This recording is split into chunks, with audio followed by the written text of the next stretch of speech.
Now, in Asia Live today, we're talking about debt, we're talking about public transport, and we're also talking about cyber defences. We're off to Singapore, in fact, to meet our regional correspondent there, Carrie Noten.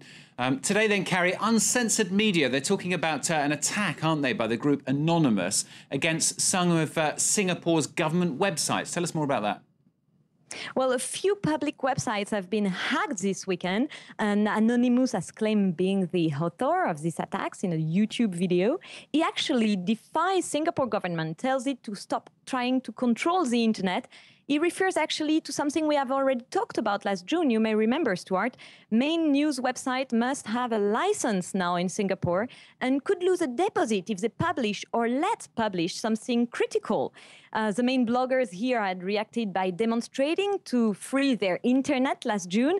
Well, the Anonymous affirms that cyber dissidents would be more powerful than Singapore, despite the fact that it's a high technology country. He called as well internet users to show their discontent on the web on Tuesday, but that hasn't been followed at all.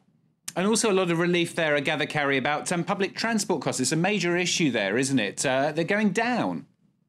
Well, yeah, a report has just been released and introduced to Parliament recommending fair concessions for more commuters. 500,000 more, actually, Stuart. And yes, you're right, it's a major relief.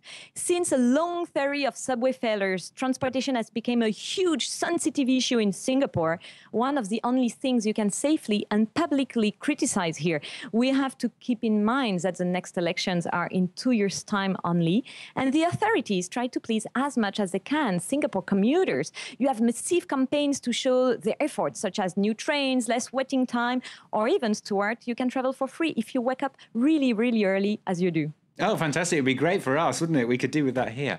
Now, also, household debt. It's a massive issue there as well. People spending, of course, way, way more than their incomes. Yes, Singapore and Malaysia, its neighbor, just show the biggest household debts in the region. Consumerism is a way of life which has developed the last 15 years. It was a great way to get out of the Asian crisis in 1997. But now, ratios debts to disposable income for these two countries are even higher than the one in the US before the subprime crisis. What are the risks? Should we be worried? That's what we're trying to understand in this story produced with Melanie Dalzas. For many Singaporeans, it's shop till you drop. As in much of Asia, the middle classes are spending more and more money. Credit card purchases have increased by 20% in the last 5 years, and consumer loans have doubled. Singapore does have high numbers of savers, but it's not enough to reassure analysts. Singapore has huge income disparity. All the assets could be just, concentrated in like the top 10% of the population, right? Whereas the household debt problem is going to affect the bottom 25% of the population. We really did see a lot of people taking 3 or 4 mortgages and having to pay 60 to 80% of their income every month just to service their debt. So that is a lot, and that means that if they lose their job, the economy slows, or income growth slows, or interest rate payments rise, then they might just get into a lot of trouble. With interest rates very low, the temptation to invest large amounts of money is strong. However, rates are fluctuating, and a sharp increase could hit homebuyers hard.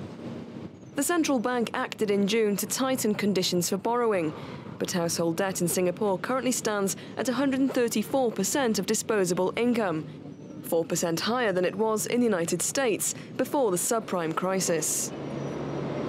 I don't think we will see a replication of that situation in the case of Singapore, because the system here is a little more sophisticated, banks have higher credit standards, and we haven't seen a subprime type phenomenon here. People have better ideas about their incomes, and the banks themselves have fairly stronger set of criteria for choosing loan. But that hasn't stopped the growth in household debt, which is far outstripping the growth in income. The big fear is that the housing bubble could burst, which would in turn lead to a fall in high street spending. So listening to that then, Carrie, in other words, it's a risky situation there, would you say, but perhaps not quite as destructive as the situation in the US before the subprime crisis? Totally, Stuart. The real fear is more about a freeze in spendings. Spending usually drops by 7% every time there is a surge in interest rates in Singapore. So, but there shouldn't be a domino effect as we've seen in the United States during the subprime crisis. Still 10 to 15% of households here will have a really hard time.